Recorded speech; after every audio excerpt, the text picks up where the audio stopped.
Al aire con la vanguardia online. Estamos con mis compañeros de ruta, a Pablo Álvarez, ¿Qué tal? Rodrigo Borges y la gran tarotista debutante de Chispa Mediática ayer, un gran programa que hicieron también en Radio Caput, Verónica Bastos, ¿no? Estamos a full con esta nueva casa trabajando, ¿no? Un espacio Genial.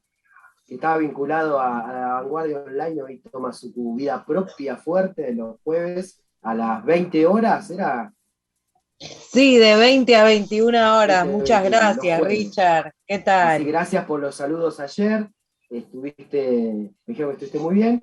Y bueno, ahora también participando en este equipo de la vanguardia online este viernes 4 de marzo, ¿no? Inaugurando un nuevo mes ya en Radio Caput. ¿Cómo andan todos? Bien, che, Bien, muy bien. bien, Contentos. bien. Estamos contentos de estar acá y bueno, como se van dando todos los programas, con todo el material y con toda la dinámica que vamos tratando de darle o de entender un poco cómo es la dinámica y bueno, seguramente nos vamos a encontrar en un par de semanas nuevamente ahí in situ en la radio Caput. Nosotros nos vamos a Esperemos, tomar, sí. sí, ¿no? Supongo que sí. Sí, sí. Hay otro espacio presencial que van a poder participar oyentes de La Vanguardia Online, van a ser los sábados, generalmente el tercer sábado de mes, el próximo entiendo que es ya el 19, el tercer sábado de marzo vamos a estar, que es el foro de debate 19. socialista, se le llamaba, que siempre impulsaba y coordinaba Jorge Valeto, que fue un integrante en la vieja etapa de la vanguardia online, está fallecido ahora, bueno, le pusimos ese nombre, y va a estar auspiciado por Radio Caput, pero es un debate presencial. Quizás eso se graben cosas o llevemos invitados, hace una actividad los sábados abajo en el café de Radio Caput, así que lo comento con grato placer porque vamos a recordar a un militante fuerte que fue un miembro fundador de la vanguardia online, así que va a estar presente la memoria de él en esos debates. No sé si te acordabas, Rodrigo, esos largos debates que teníamos, que cómo Sí. empezaba siempre el Foro Socialista también, ¿Eh? ¿Cómo? con No me qué acuerdo. tema empezaba, con la política internacional, con qué otro tema Ah, vamos a sí, sí, empezar. sí, sí, obvio. Bueno, no, y El mismo aparte, esquema. Copiamos, la vanguardia online copió el esquema del foro socialista, claro, que empezaba a hacer el debate internacional, abríamos y después desarrollábamos la política nacional, y la tercera parte en realidad era el post-tiempo, que nos íbamos al barcito a comer algo. Acá, Ah, sí, digamos, la tercera parte es la distensión, donde hablamos de mm, cine, de a comer, cultura, a lo comer. más, ¿no? El copetín, y no digamos dónde nos vamos después de la vanguardia online, porque Claro, pero si Pepe no, nos querrá si querés nos acompañar. vamos a comer, si querés nos vamos a comer. No Estamos vamos en a un comer. horario lleno, Estamos así que invitados a comer post programa cuando estemos en vivo en el Café de Marco, que está ahí a la vueltita en Perú, 1259. No sé, nos está diciendo que por este Café de Marco y todos los oyentes de La Vanguardia Online tienen un 10% de descuento si van a cenar o a tomarse un café en el Café de Marco, no te olvides. bueno, Café de Marco, ahí Perón estaremos. 1259. Ahí Ahí estaremos, estaremos en la próxima. Vieron cómo calculamos estamos a 25 más full o menos. con la Sí, vanguardia sí, sí, sí. online. Sí, Che, así bueno, es. pero entremos a un tema arenoso, complejo, ¿no? Porque ya estamos en el noveno día de enfrentamiento. Se hablaba que iba a haber un cese al fuego humanitario para un poco tratar de cubrir, atender y ver cómo sostener un poquito la situación humanitaria, pero se mantiene un conflicto que si bien viene de etapas anteriores, inició su fase bélica, para llamarlo de una manera, hace 9 días y pareciera todavía no concluir porque se están echando las cartas con pérdidas humanas, tanto civiles como militares, que está generando realmente un desastre en Europa y va a generar un impacto de nivel internacional que puede repercutir negativamente también en todos los rincones del mundo, incluso en la Argentina, ¿no? Así que básicamente lo que nos introduce, obviamente estoy hablando del conflicto entre Rusia y Ucrania, están en una situación muy compleja, más allá que los actores ya están mostrando las cartas, las están poniendo sobre la mesa a partir del accionar militar que hace Putin. Muchos están sorprendidos por cierta lógica militar. Hay distintas aristas de análisis que es muy difícil de entenderle. Me gusta más que nada desde la lógica de la política internacional, ¿no? No solamente el desarrollo bélico que alguno está mostrando, que para mí me parece lo peor, ¿no? Lo más cruel, porque la muerte en sí de los seres humanos es lo peor que tiene la guerra, pero también está generando una aceptación, y la gran pregunta incógnita es en qué momento se termina, cómo se termina, qué marco solución puede darse a esto, ¿no? Obviamente, lo dijimos en el programa anterior, lo seguimos reafirmando ahora, necesariamente esperemos que sea el canal diplomático, ¿no? El canal de paz. Más allá de eso, lo que estamos viendo los actores, que pueden recrudecer esto, más allá de que lo que percibo es un accionar perseverante por parte de Rusia, indeclinable en sostener su posición, entendiendo que no se baja de los 4 puntos, básicamente el reconocimiento de Crimea como parte de territorio ruso, la desmilitarización de Ucrania y la neutralidad, siendo casi como un estado tapón de Ucrania, y algo más de política interna, la desneonazización, no sé cómo se diría, ¿no? Que reduzca la Desnazificación. Desnazificación. de Ucrania, ¿no? Que, bueno, todo ese combo es como difícil, implicaría la renuncia de Zelensky, le estás pidiendo, no sé, de por sí, pero lo cierto es que está el marco de Rusia imponente. Imponente en el sentido también de no dar brazo a torcer, y un Occidente que está apostando a las sanciones económicas sobre Rusia, que tiene situaciones que pueden generar impacto en los precios, ya está generando aumento de precios de alimentos, de petróleo, de commodities, que puede tener ciertas repercusiones del trigo, en ciertas repercusiones internacionales, y incluso de bloqueos también del funcionamiento de información. Atilio Borón hace poquito, en estos días, sacó una declaración, decir, una de las principales muertes que está en la libre circulación de información, porque se está restringiendo, tanto en el campo de Rusia como en el ámbito de la OTAN, en el ámbito occidental, realmente la libre circulación de información, más allá de que hay una diferencia con otros conflictos en otros momentos bélicos, que hay mucho también de posibilidades de acceder a información, no solamente en los canales oficiales o los medios o los más medias, pero hay que buscarla, y eso es también difícil, pero lo cierto es que, por ejemplo, RT está siendo bloqueada en distintos lugares de Europa, y por el contrario también en Rusia se está prohibiendo hablar por ejemplo, de guerra. Digamos, hay un esquema muy fuerte de confrontación, y se están sumando algunas situaciones que pueden llevar a profundizar el conflicto, como puede ser estas hipótesis raras que están tirando, pero están viendo qué pasa con China, si se mete en esto, e incluso algunos tirando la hipótesis de que China se mande hacia Taiwán, y esto provocaría también conflictos de otra orden, y la más compleja y más cercana, que es la OTAN, en el cual Zelensky le está pidiendo que haya un espacio de exclusión aérea en el conflicto, y la OTAN por ahora está reservada,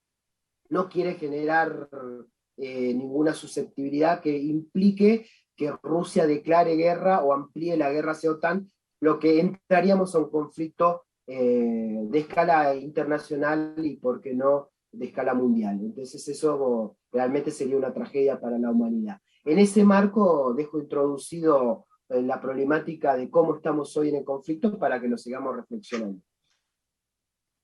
Sí, perdón, pero con respecto al conflicto de los medios, me parece a mí, digamos, pero estamos en presencia tal vez del final de lo que era la globalización mediática. Dado que los medios hegemónicos, pero especialmente los medios como Google, como Facebook, han tomado partido de alguna manera por Sí. alguien, ¿sí? Cosa que hasta antes de este conflicto se mantenían con ambigüedad. En este momento tomaron partido y empezaron a censurar. O sea que si un medio tan hegemónico determina la censura, ya desde algún punto de vista no existe más esa supuesta globalización mediática en donde todos teníamos acceso supuestamente a todo. Nunca Sí, fue, la aldea global, que sí, para esa mí, aldea global, digamos que fue como la punta de lanza de Estados Unidos de la década de los 80, ¿no? Después de la caída del muro. Es sí, el claramente, paraíso liberal democrático, sí, sí, eso incluso, realmente. incluso repercute claramente no solamente en los medios hegemónicos, sino que repercute también en un universo, digamos, de actores eh, que están por fuera de la política, que también han tomado partido. Entonces, de un lado o del otro. Entonces, lamentablemente, esto pone en algún punto final a esa sensación, digamos, eh, contrario a lo que se plantea acá, ¿no? Lo de lo multipolar acá en Argentina, o como es, hablan del La Polaridad. multidireccionalidad. sí, justo en este momento Argentina habla de ese tema cuando se polariza claramente hacia dos lugares el mundo. Bueno, Pero perdóname, Pablo, ya lo habíamos explicado hace 2 programas cuando Alberto estuvo en Rusia, que es básico de la teoría de las relaciones internacionales en un contexto de idealismo, eh, de política internacional donde reina la paz. Existe la posibilidad de entablar esa multidireccionalidad y ese mundo de alguna manera multipolar.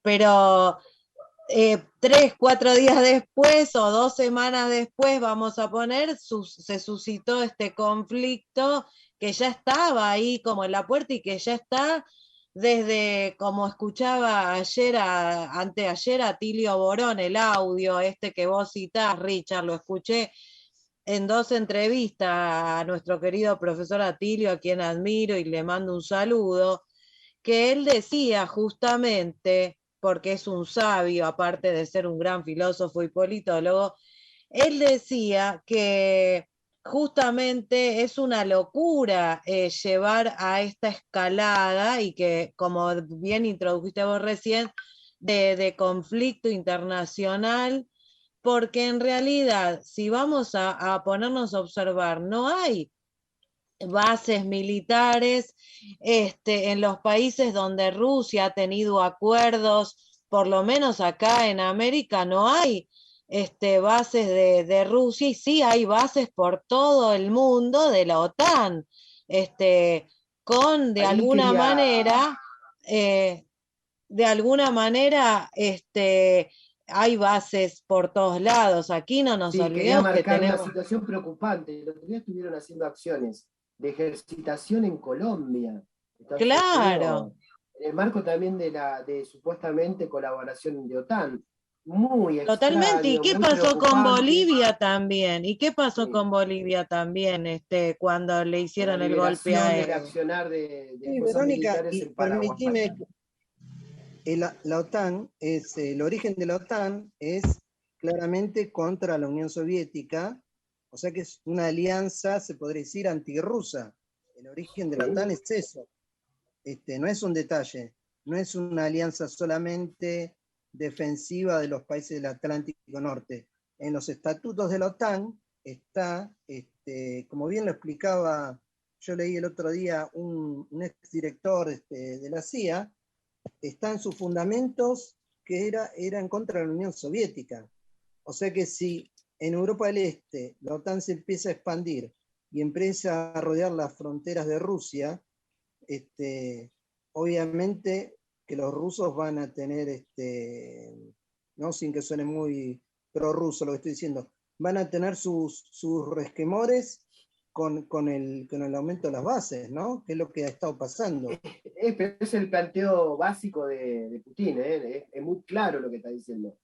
Sí. No se avanza sobre, considera Ucrania como un estado de distancia y no permite que se acerque a la OTAN más allá de lo que hoy ha llegado a sus alcances. Porque además también a Ucrania o Bielorrusia lo entendían en su momento como parte del territorio ruso, lo que fue parte de la Unión Soviética, y era tolerable para Rusia el avance de la OTAN hasta los países que en algún momento habían quedado bajo la órbita soviética, ¿no? Pero no eran de la Unión Soviética, ¿no? Llámese Polonia, ahora Eslovaquia, República Checa, Hungría, etc. Ya ir avanzando sobre los países que formaron parte de la Unión Soviética es avanzar sobre lo que geoestratégicamente Rusia entiende como su espacio, ¿no? La palabra espacio vital la usaba el nazismo, ¿no? No sé qué otra palabra utilizar, pero podríamos decir el espacio estratégico. Una especie de doctrina Monroe, pero al revés, ¿no? América para los bueno, americanos. todo Estado podrían tiene... decir Europa del Este para Rusia. Claro, todo Estado tiene una lógica de entender sobre dónde poblaciona, dónde pone sus bases estratégicas y sus ejércitos. Esto lo tiene en marco de sus libros blancos, como se dicen, que son los libros donde los estados analizan sus estrategias de defensa. Creo que estamos para el corte, ¿no? Me estás mirando, Pablo, con esa idea. Así es. Vamos al corte y enseguida volvemos. Esta es La Vanguardia Online. La Vanguardia Online. Síguenos en Facebook, Twitter, Instagram, TikTok y a través de la página web www.lavanguardiaonline.com.ar. Mándanos tus comentarios, fotos, videos y lo que vos quieras compartir con nosotros. Estaremos aquí reflexionando la política actual. La Vanguardia Online.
ya con otro bloque, ¿no? Como seguía este foro socialista Jorge Valeto, ahora llamado así, que vamos a tener dentro de poco presencial para hacerlo, pero le seguimos rendiendo homenaje, y más homenaje así porque a él también le gustaba, una de las cosas que le gustaba era el cine. No sé si no sé si fuiste vos alguna vez, Verónica, a los ciclos de cine que hacía Jorge en sociales. ¿Sabés que no te escuché el último, lo que decías? Perdóname, lo último. Jorge Valeto hacía ciclos de cine en sociales, cine político, le gustaba mucho, y no sé si vos llegaste ahí, pero bueno. Sí, yo creo que alguno habré ido, especialmente, no sé si el del se hubiese llevado acorazado muy de bien Potenkin, con hace 1000 Pablo. años. Sí, ¿Te acordás? Con Pablo se hubiese llevado muy bien. sí. Y bueno, así que previo a describir qué tema estábamos escuchando en lo musical. Vero, decilo vos. Estamos escuchando de Pablo Álvarez, de su proyecto electrónico Star Cluster, el tema Amor de Leyenda, un hermoso tema que surgió de la película que protagonizaron Rachel Howard y Michelle Pfeiffer sobre una mujer que se convertía en un cóndor y un hombre que se convertía en un águila, que eran un mago y una sacerdotisa y que se enamoraban más allá de esa maldición que les había dado un brujo. Así que bueno. En un lobo, en un lobo. En un lobo, perdón. Hablando de los... Ricardo, bueno. Ricardo, ¿qué, estuviste en C5N, puede ser? Ayer con Pablo Dugan. Con el colega Pablo Dugan. No intervine, me firmó el libro, bueno. ¿Quién mató a Nisman? Justo lo estaba conversando hace un ratito. Me parece una de las investigaciones más serias, sistemáticas, y echa por tierra cualquier hipótesis por fuera de lo que fue el suicidio de Nisman.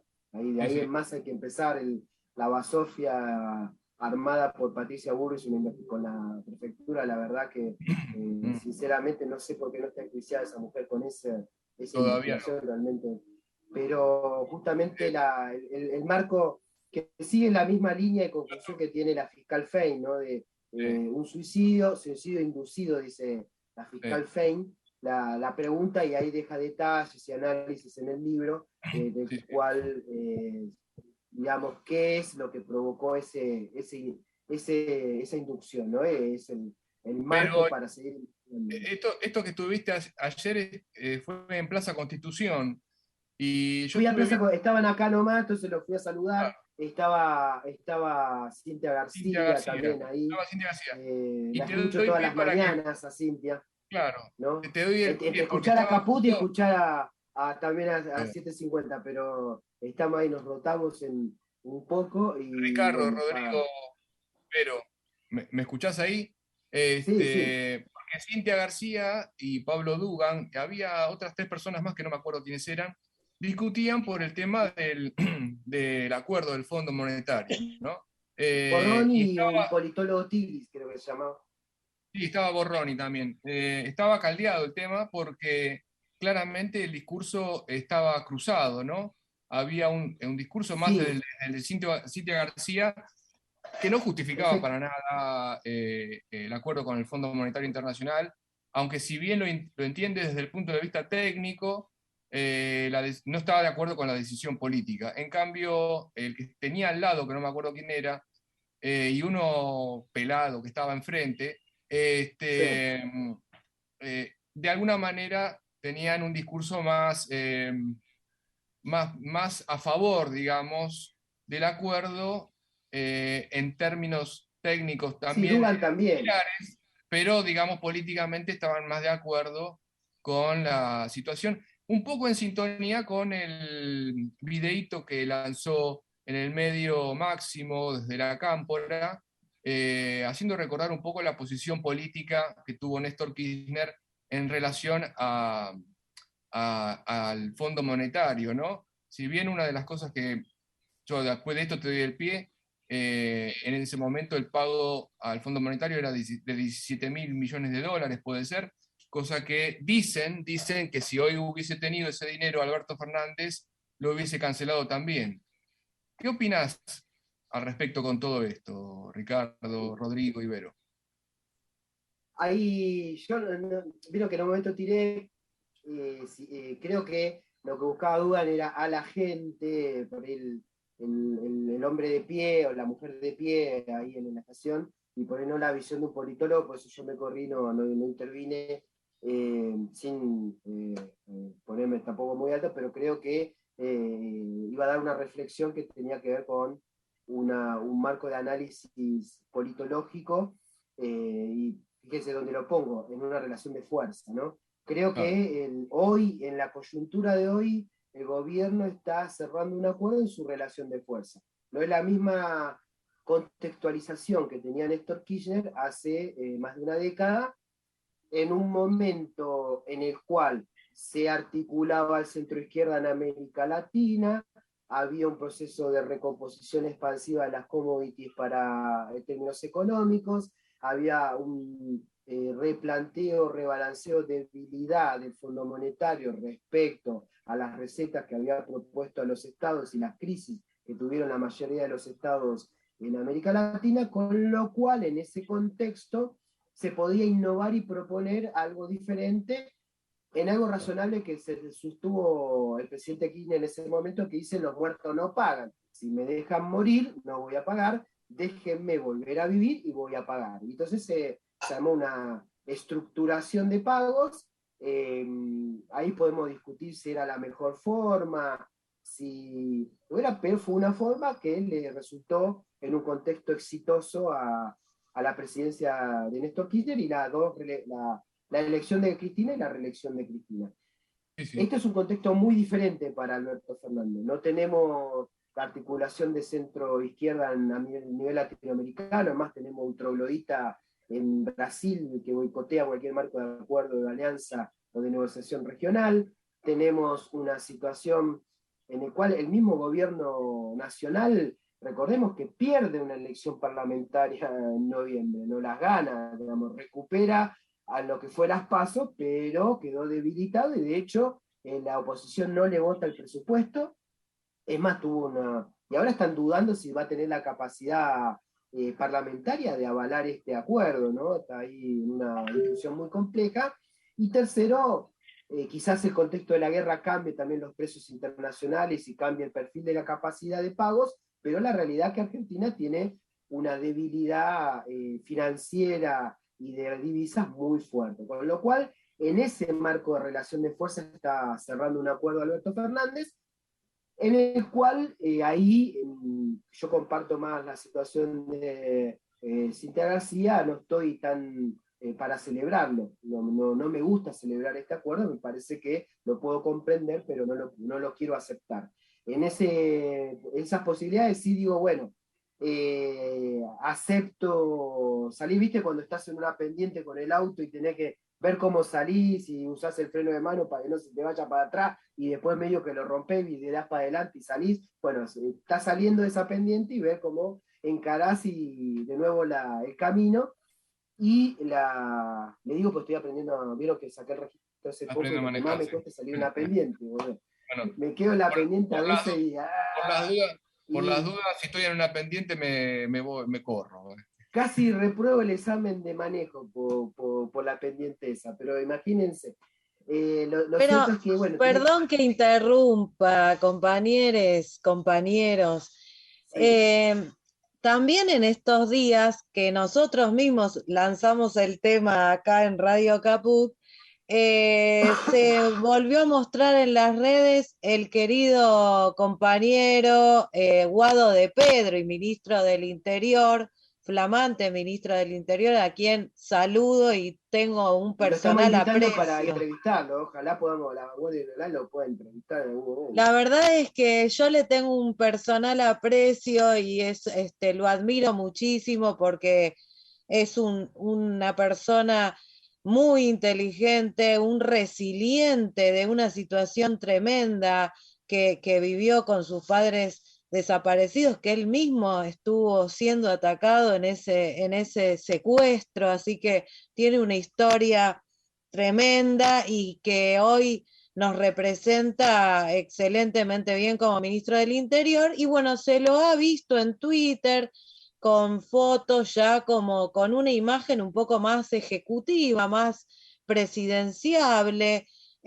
También esta cuestión o el cuestionamiento que la Cámpora, él es referente de la Cámpora, el cuestionamiento que la Cámpora le hace al acuerdo, al FMI, si bien sigue apoyando, por supuesto, al Frente de Todos y es parte, es como que se ha mostrado un abanico de posiciones dentro del Frente de Todos, del que va del más concordante con la posición de Alberto y el ministro de Economía, al ala más en contra del acuerdo, como directamente se pronunció Máximo y algunos dirigentes de la Cámpora, y ayer mismo la escuchamos a Cintia García, que yo también coincido con su posición y la vuestra, compañeros. Y bueno, sí, sí. Rodrigo, sí. Sí, porque escuché desde el punto de vista económico, lo que dice Richard está perfecto, habría algunas cosas más, pero tampoco sabemos mucho todavía el impacto económico del acuerdo, pero yo creo que el tema acá es más político que económico. La gran discusión dentro del Frente de Todos es el margen político que el acuerdo con el FMI le da al gobierno, ¿no? Y del lado, por ejemplo, de la Cámara, prácticamente la convicción que acordar con el FMI implica perder las elecciones en el 23.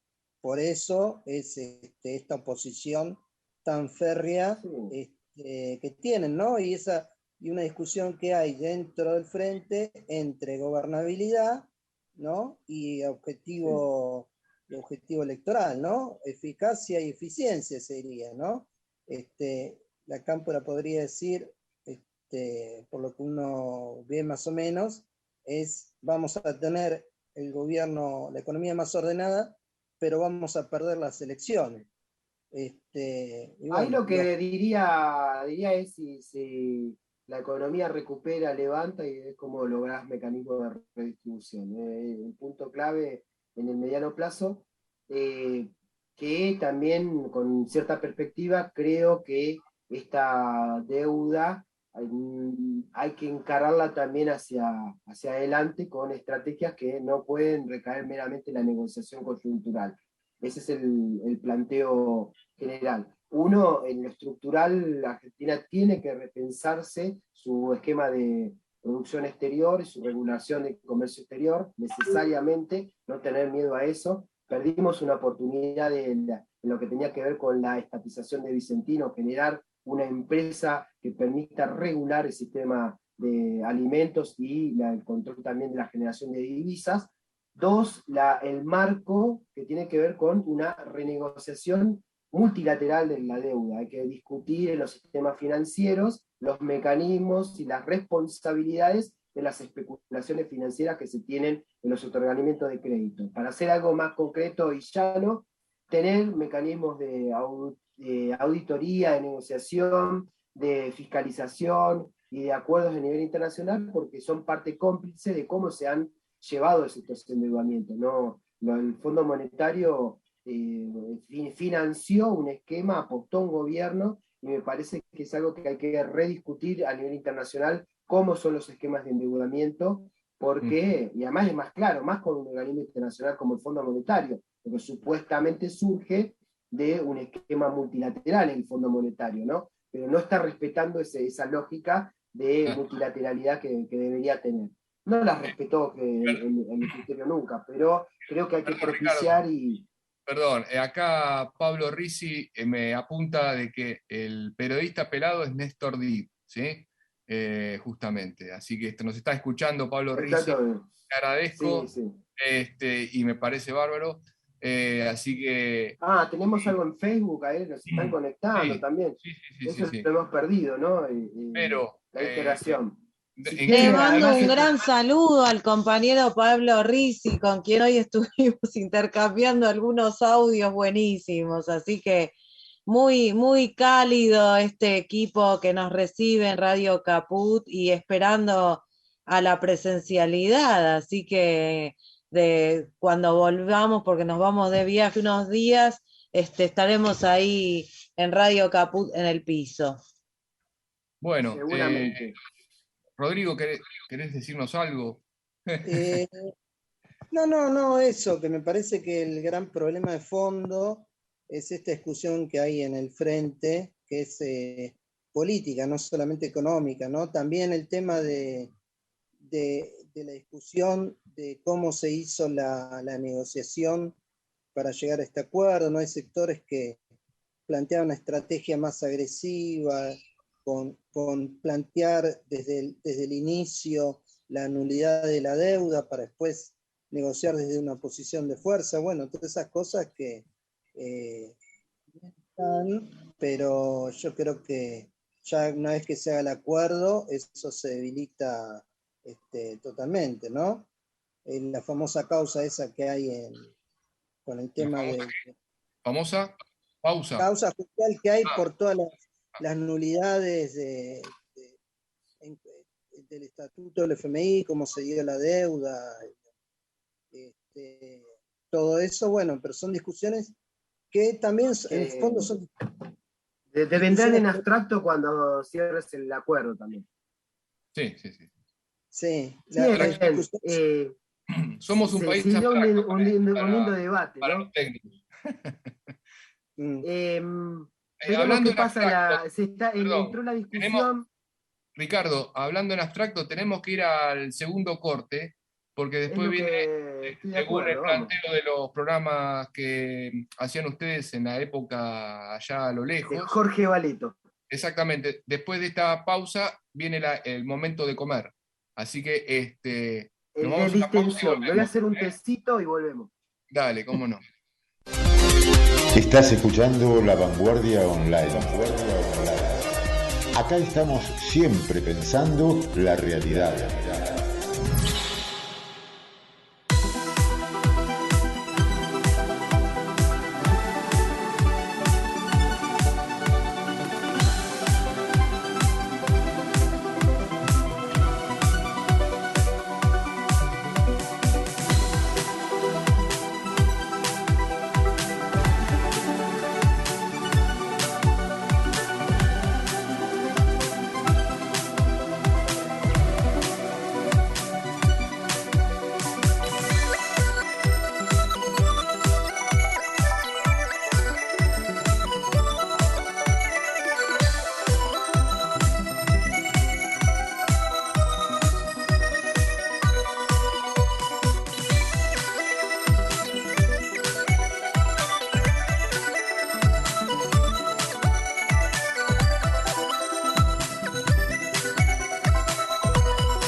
tal? ¿Qué tal? ¿Qué tal? Buen día, buenas noches, buenas Buenas tardes. noches, vamos volviendo con Amor Galáctico por Star Clusters para el proyecto electrónico de Pablo Álvarez. Bueno, Súper. ¿y ahora qué nos trae este bloque? ¿Qué novedades nos trae este bloque, Pablo Star Cluster Álvarez?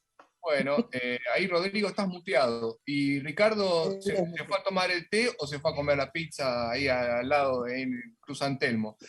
Este, yo quería recordar una cosa, en el flyer habíamos puesto lo que es los medios hegemónicos y los artistas. A raíz de una cosita que estuve revisando y viendo en el Octubre TV, este canal que es de Página 12, que es del Grupo Octubre, de una directora que se llama Paula De Luque, que había hecho una serie en el año 2014-2015 que se llamaba Mediápolis, ¿sí? Que les leo brevemente de qué trataba. Mediápolis fue la posibilidad de reflexionar seriamente sobre la relación de los procesos políticos en América Latina en el último medio siglo y el correlato con el crecimiento, la centralización y la transnacionalización de los medios, de editores de periódicos a conglomerados audiovisuales y digitales, pero siempre ocupando lugares de relevancia en los procesos históricos que definen el futuro de la región.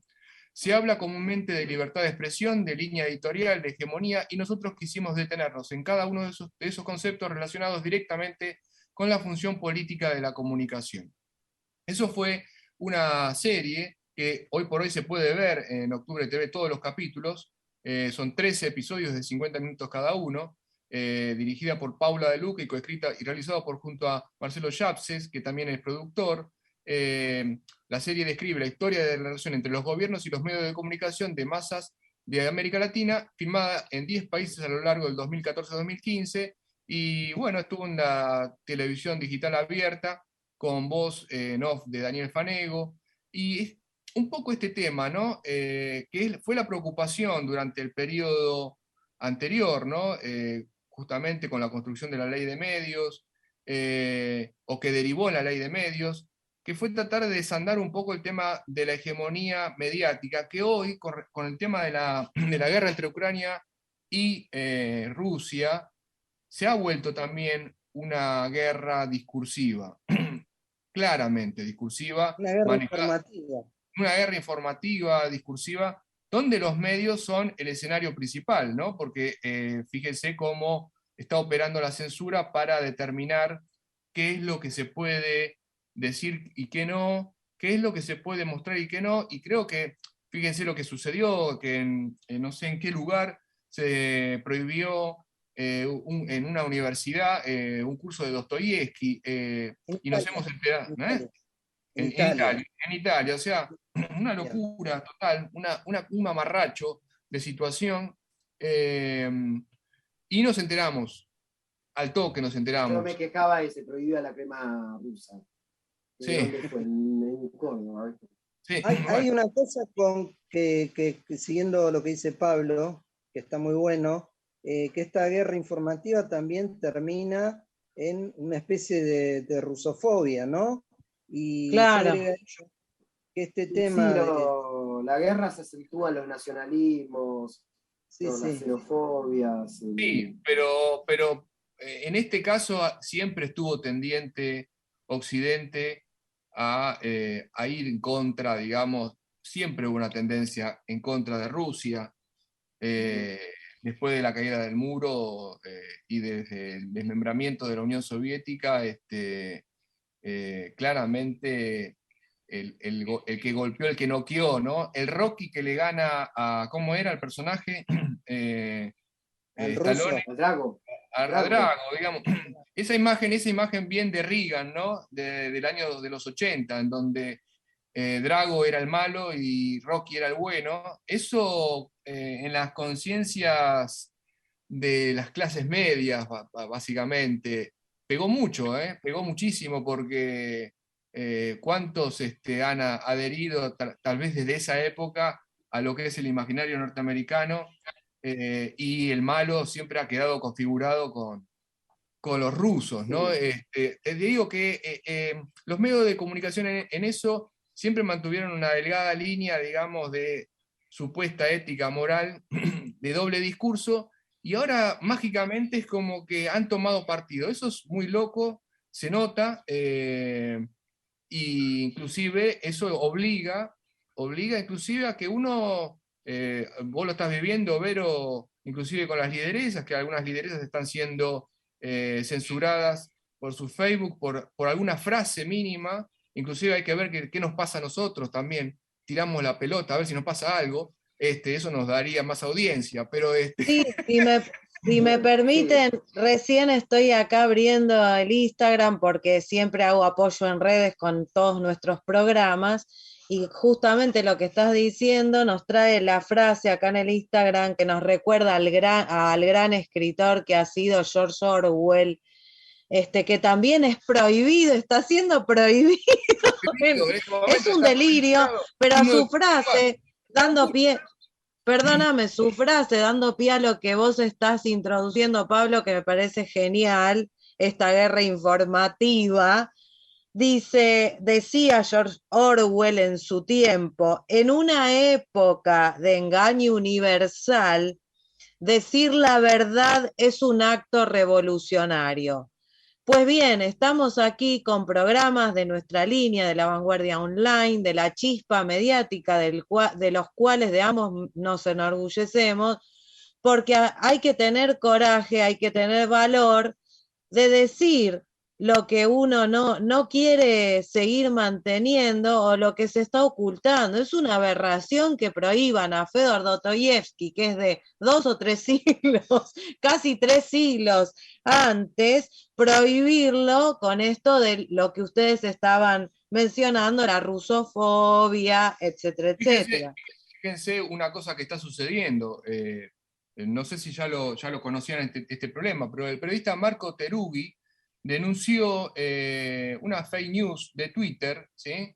que lo que hace es asociar lo que puede ser ese periodista o ese escritor o ese artista con algo que esté ligado a Rusia, y lo ponen como parte del gobierno de Rusia, ¿sí? Es como que Twitter le agrega, ¿sí?, medios afiliados al gobierno de Rusia, ¿sí?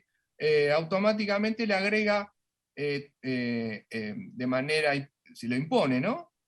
Porque hace una asociación seguramente algorítmica, que yo no creo que sea algorítmica. Yo creo que, digamos, evidentemente hay gente que está de alguna manera pendiente de esto para que lo detecte. Y bueno, esto es parte de alguna manera de la censura y de la pérdida de alguna manera de las posibilidades que generan este tipo de conflictos, que es un conflicto bélico, un conflicto político, y lamentablemente es un conflicto entre seres humanos, ¿no? Lamentablemente no, las guerras no sirven para nada, nunca terminaron bien en ningún sentido, y nosotros apoyamos el diálogo y que se sienten a negociar, que para eso supuestamente estaban hechos los políticos, ¿no? O sea, para sentarse a negociar. Por la paz, por eso vamos. Por la paz. Tenemos que cerrar este lindo programa, ¿no? Estamos ya en el tiempo cumplido, ¿no? Estamos en 57, podemos tirarnos 3 minutos más, si quieren cerrar cada uno. Rodrigo, Ricardo, Vero. Fue muy grato el programa de hoy, muy dinámico, muy rápido, creo que está bastante aceitado, ¿no? Y aparte me gustó conmemorar o recordar a Jorge Valeto, así que en eso estamos, y digamos, pues tuvo la dinámica que a él le gustaba, ¿no? Bien de debate, política internacional fuerte, política, y siguió en política desde una base de la perspectiva de la cultura política, ¿no? Que tiene mucho que ver en las reflexiones que hiciste, Pablo, así que me llena de honor este programa. Bueno, muchas gracias. Sí, igualmente. Yo quiero decir, paz en el mundo, por sobre todas las cosas, paz en el mundo. Sé que es una posición idealista, pero sigo bregando por ella. Y también quiero recordar, y le mando un gran saludo a Liz Rigoni y a todos los músicos y músicas y músiques que forman parte de la banda sinfónica de la ciudad de Buenos Aires, porque están teniendo muchos problemas para desarrollar su actividad con normalidad, porque el Ministerio de Cultura de la Ciudad de Buenos Aires está en dificultades para proveerle de un ámbito de clima laboral adecuado para que ellos desarrollen su actividad, y están pidiéndole a distintos amigos, colegas y de los medios que apoyemos su reclamo. Así que cualquiera que quiera escribir y enterarse de lo que está pasando en esta situación de precariedad con las bandas sinfónicas de la Ciudad de Buenos Aires, que escriba un mail a bandasinfonicacava@gmail.com. Un abrazo a Liz Rigoni y todos los compañeros y compañeras y compañeres músiques que estamos apoyando. Sí, yo para 2 minutos también, un gran recuerdo a Jorge Valeto, y sí, ahí realmente es un programa que a él le hubiese gustado mucho, porque él le gustaba discutir la política, no solamente aparte de la coyuntura, pero esta cosa de la cultura política, ¿no? Algo que trascienda lo meramente instantáneo. Bueno, muchachos y muchachas y todes, nos estamos yendo hasta el próximo. Camino al 8M, chiques, camino al 8M. Al 8M, vamos a rever. Gracias a la técnica. Noelia, la operadora. Y el agente de Caput. Mañana juega Racing, así que contacto. Por eso está Iremos al cilindro. Y vieron cómo se levanta un partido. Hasta pronto. Bueno, partido parejo. Se festejan los empates. Gracias, Noelia. Chao. Nos vemos el 8M, querides. Besos.